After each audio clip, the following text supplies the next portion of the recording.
Hey guys, we're here at EA Play checking out Star Wars Battlefront II, and I've got quite the motley crew here, if I may.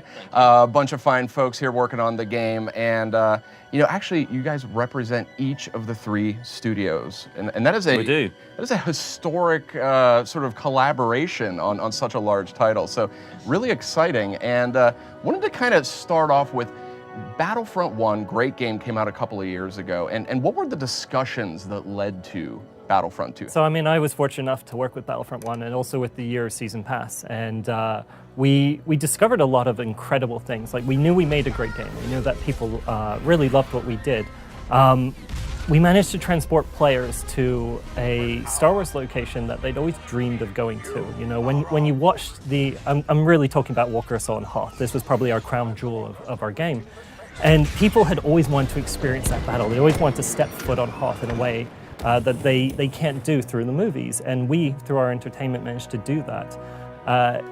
What we wanted to do with Battlefront 2 is we didn't just want to replicate a game mode like Walker Assault across multiple planets. We really wanted to create, every time you went to a planet, you would invoke the nature of it and the spirit of it. And that's what we do with our signature mode of Galactic Assault. So here we have Theed, one of our battles in Naboo, and what we're doing here is that separatist army who's attacking. The invasion is what you know from the films, is what you emotionally attach to.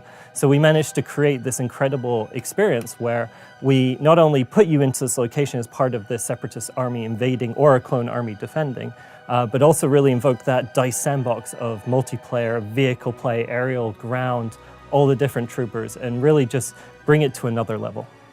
And single player for the first time. It must have been a big moment for you guys. Yeah, Battlefront had single-player content, but it didn't have story. And I think story is what, understandably, a lot of Star Wars fans were looking for from Battlefront, and so that's why we're bringing the campaign. Yeah, and I think the first game was the first step. Star Wars means so many different things to so many different people. I think that the thing that excites me is, the first game was the original trilogy, and now we get to broaden it and deepen it. And really give players a range of experiences that I think they're really going to connect with through their love of Star Wars and the types of gameplay experiences that we're going to offer, whether it's in a single-player story or in multiplayer trooper combat or in space or together in co-op. That's awesome. What we've got here too, and I don't want to sort of downplay this, is we've got really three world-class studios, and we've just never seen anything quite like this. So we've got DICE, we've got Criterion, then we've got EA Motive working on single-player and story, and it's historic. What brought these three studios together and kind of this unprecedented collaboration? I think first of all, it's the opportunity. We want to bring the lot, and I think in something like Star Wars Battlefront, you need to bring these centers of excellences together. You've got the experts in, decades worth of experience in making multiplayer experiences. You've got these guys that have come forward and, building a new studio with that expertise in narrative and character action.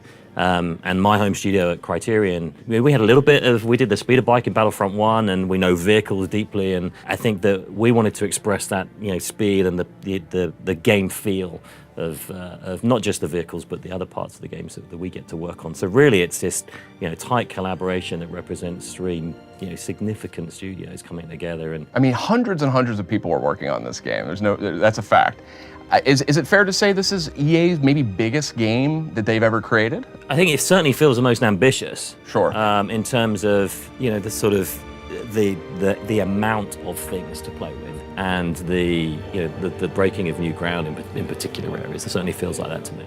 So what was the player feedback to the original Battlefront, Star Wars Battlefront? What was the player feedback? Was it what did you hear from the front lines from people who were playing online? So what we really heard was, we loved the experience. It was great that you managed to transport us to these locations, but we really we wanted more breadth. A lot of people found that with the original Battlefront, after a few months of play, they lacked those long-term goals. And so these are the things that we're really trying to make sure that we nail in this new game of Battlefront 2. So our locations, we span across all 3 eras, the prequel, the classic, and the new. And we also add that depth through our card and progression system. I'm glad you mentioned that because I got a chance to play here at EA Play, and yeah, remarkable sort of the evolution of the gameplay and all the new character classes and how they kind of interact with each other. So kind of curious, like what are some of the things, I only got maybe 20 minutes, half hour with it, and I was dying to play more. What are some of the things that players are going to be able to do to progress and customize their characters in the final game? It's all about just personalizing your characters, making them feel unique to yourself. So as you progress through the game, you will earn cards, you'll craft cards, you can purchase crates with credits that you earn from your gameplay experiences. And this will help to branch out across, instead of in just a linear way, in multiple fashions. So each of our heroes and each of our troopers have 9 different cards, which will modify not only your abilities, but also give you new abilities. They have different rarities, so we now have 4 different rarities with which they become more powerful as you evolve over time. So as I play with my Darth Maul, and I might play Mark here, he might play with a completely different Darth Maul because he's placed a different focus. So you really get to put your own personality into these characters. And you make a great point there about, you mentioned Darth Maul, the heroes and the villains. I mean, this is a huge part of Star Wars, and it was a huge draw for the original Battlefront. So here we are with Battlefront 2, and I know based on the announce, they're going to play an even bigger role in this game. Yeah, absolutely. I mean, our hero characters are really the pinnacle of the multiplayer experience. Every positive action that you make within the game, whether it's supporting your fellow troops, whether it's playing the objective, eliminating enemies, you will earn these points. And you can either choose to collect them and keep them built up so that you can become a hero in a little while, or you can make tactical choices, and this is where player choice really comes to the forefront. Interestingly, that hero concept actually translates to the vehicles as well. So tell me a little bit about how you guys are thinking about that at Criterion. As Craig says, you can customize your troopers and your heroes, but also the starfighters as well. And that forms a significant part of this game. We knew that players wanted to go into space and have these epic starfighter moments. We're going to be able to give that to the players, but also obviously vehicles that have a role on the battlefront as well. So it's the same really with the core combat, the starting point of how we wanted to change the vehicles in that. So the core combat is actually evolved significantly from the first game. There's way more opportunity for players to, just through the gun experience, to develop more skill. They can customize their weapons as well. But in terms of the vehicles, we wanted to bring that same vision to that. So to allow players that, as our starting point will always be make them accessible, but also have the depth so players can have control mastery in there. So when they get to play in the single player, they can experience is not just trooper combat, but starfighter combat, and those skills are highly transferable back into multiplayer. So it's really, it's the 3 teams working together, those systems and the way in which they interact, developing skills for players to be able to transfer throughout the game. Mark, that's a great point. So I actually got a chance to check out a brief segment from the single player, very brief demo, very impressive, I've got to tell you.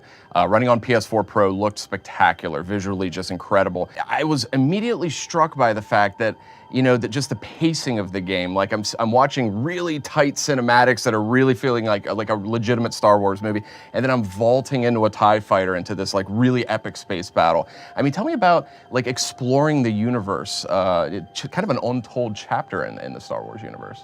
And so, yeah, I mean, when we set out, it really was, we had those 2 things. We had 2 goals. It was make sure that we understand and retain the spirit of Battlefront multiplayer, because we want to create a story that is still true to Battlefront. And so that's why we started with the soldier, because Battlefront it's about being a soldier on the front lines of combat in these epic fights in the Star Wars universe. It's about being an ace pilot in a starfighter in the skies, and it's also about being a hero. And so we kind of merged those 3 fantasies because we wanted to keep those 3 fantasies alive throughout the game with interesting pacing. And that's where we landed with Imperial Special Forces, because you can be a trooper on the ground, you can be a pilot in the skies, and you also become a hero. I mean, because the overriding theme of the game, I guess, is that anyone can become a hero. Anyone in Star Wars, whether you're a trooper, whether you're a starfighter, you can advance through the game, through Battlefront, and become a hero. And so you get to play Iden Versio becoming a hero. you're kind of taking a lot of the stuff that these folks are working on, and you're kind of pulling it into this awesome narrative. What was the strategy for you to come at that and to kind of tell that story properly? It was really just collaborating with Lucasfilm. So we sat down with them very early on, and just, before we pitched them a whole bunch of story ideas, we just sat down and had kind of just fun, creative discussions. Like, we love Star Wars. You guys obviously love Star Wars.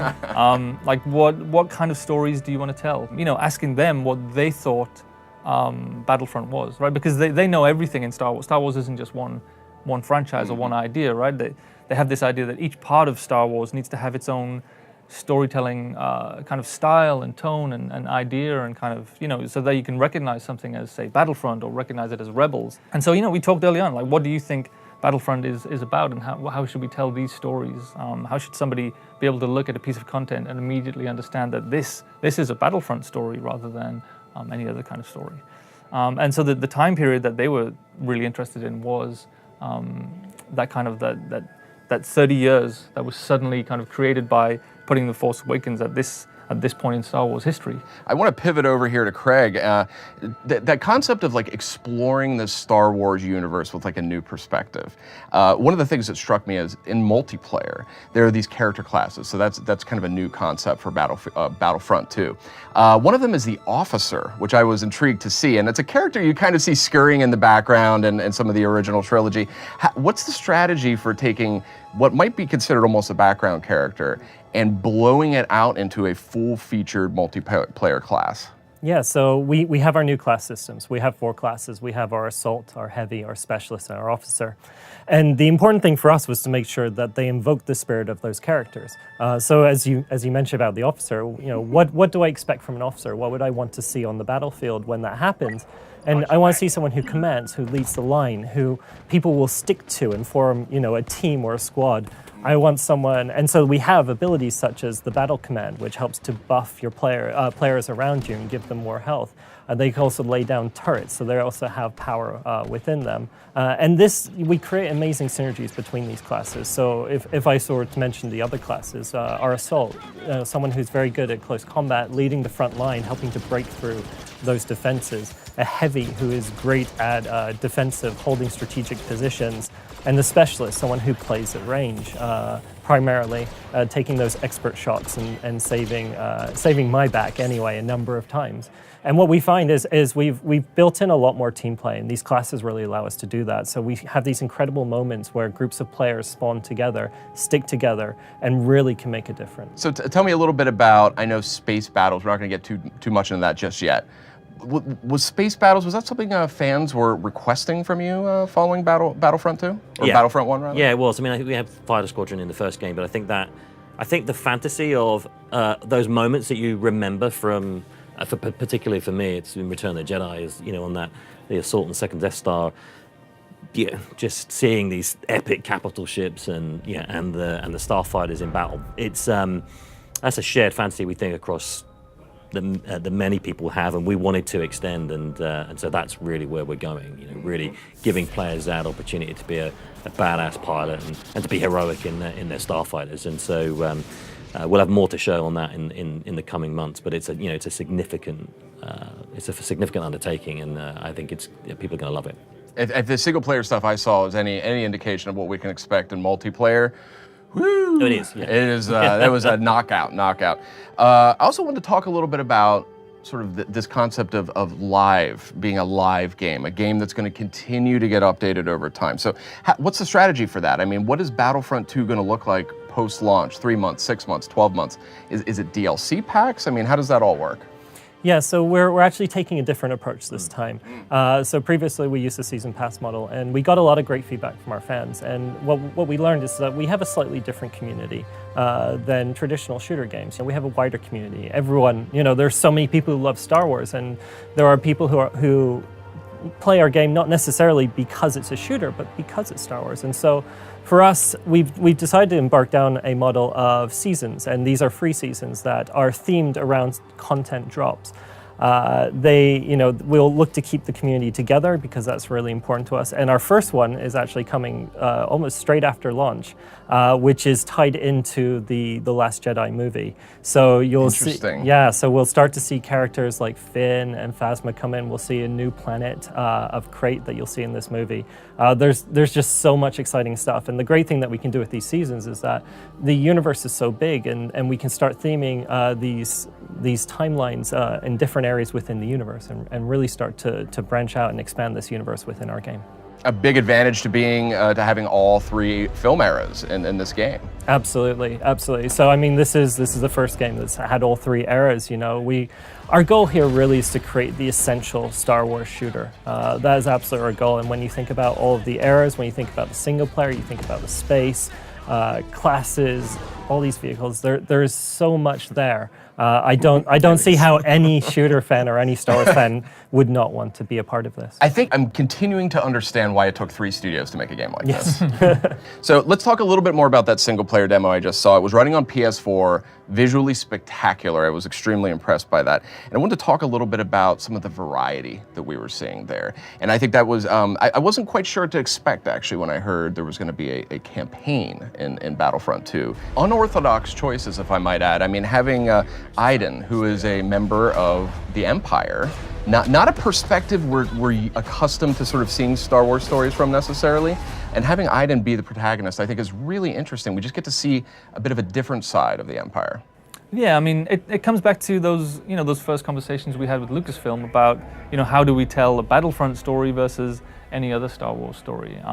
And the roads all led us to being a soldier, and again being special forces, somebody who could, because we want the gameplay to be kind of a taster menu, almost like a chef's table of what Battlefront can provide, right? Because we want to attract maybe some new fans or fans of Battlefront who they want to learn everything to do with multiplayer or starfighters in a less threatening offline environment. And so we need to make sure that our systems and the core gameplay is true to what's happening in multiplayer, so that the hours you invest in the campaign, suddenly when you go across to multiplayer, the guns handle, it's the same to you run at the same speed, you jump at the same heights, you take the same kind of damage, and when you're in a starfighter it handles the same. So all of that knowledge is transferable across. And we get the chance to take all of those ingredients, because it's a massive game across all 3 eras. We take all of those ingredients and we just have to make this kind of curated adventure that takes you through Star Wars universe, but also through all of the different elements of Battlefront multiplayer. And also just fleshing out that universe even more, right? Making it even more fun to play. You're giving me chills. So almost out of time. Wanted to ask each of you, personally speaking, Craig, let's start with you. What are you most proud of with this game? And by all means, feel free to give your comrades here some love as well. It doesn't have to just be about multiplayer. So what am I most proud of? I think it's just be able to realize an ambition that I never thought that I would be a part of. I'm a huge Star Wars fan. I've been making games for a long time. Never before did I think I would be a part of a Star Wars game that could have the depth and the complexity of the multiplayer and that sandbox that DICE is so known for. Marry that with a single player story told from a different side. It's phenomenal. Like, the ambition here that we've managed to achieve is something that I never thought would be able to be realized when I worked in games. So I'm just incredibly proud of that. All of it, yeah. That's a great answer. A lot. Thanks for leaving something for the rest of it. Yeah, that's all of it. What about you, Matt? What about you? I think we share a similar perspective. This is the sort of thing that really energizes you, and it's huge and it's scary, but it's the talent within each of these teams that really is shining through. And it's when you get to come and do these sorts of events that it's the first time you get to see sort of like this other perspective of people who haven't seen this stuff before, that is really energizing. I'm just so proud of what all of the teams across all the studios have been able to bring together. Finally, Mark, what are you most proud of here? Well, there's nothing left. I like the poster. Poster's good. It's a great poster. No question about it. No, I think seeing it outside, hand painted, is absolutely incredible. For me, I think it's. As someone who comes from a game design background, I'm a huge fan of the confluence between data and creativity. What's been incredible about this project is seeing and this is my first time making a game with EA, is just seeing how data is embraced and how listening to player feedback and looking at what players actually do in the game, and marrying that with creative ideas about where we want to take the game in the future, and looking at what people do in a whole year of live service, and really looking at the data and looking at the way that people respond to the game and the piece of software when it's alive and out there, and looking towards the future, and marrying that with creative ideas. I think that's been a fascinating experience for me. Well, give me an example of that, like how data or analytics kind of might influence your design perspective. Well, it's just things like the amount of time that people spend when people spend playing heroes versus villains, for example, as a game mode in Battlefront. It was kind of a surprise, I think, to the DICE team, just how popular that game mode was. It was my favorite for sure, no question. Yeah. And that starts to influence how much focus that we want to place on heroes as characters. And we saw that in the single player campaign and how much playtime was being spent in the heroes versus villains game mode, and seeing all of the user research about what people wanted from a story. They wanted a new hero. They didn't just want to play as the old heroes, but they wanted an experience that crossed paths with the iconic heroes and iconic locations from Star Wars. And so we rolled that into all of our early thinking about what we could do with the story campaign. And so on Aiden's journey as a brand new hero, you will cross paths with new heroes with iconic heroes from Star Wars that you'll recognize. And we got a glimpse of Luke Skywalker as one of them. Well, I'm not going to talk too much about that. Okay. Okay. Well, we'll let you guys off the hook. This has been a fascinating discussion. Battlefront II coming out this November and looking absolutely fantastic on PS4 Pro, I must add. Yes, it does. Yes. Really good. So thank you for joining us. It's been a great treat here checking out Star Wars Battlefront II.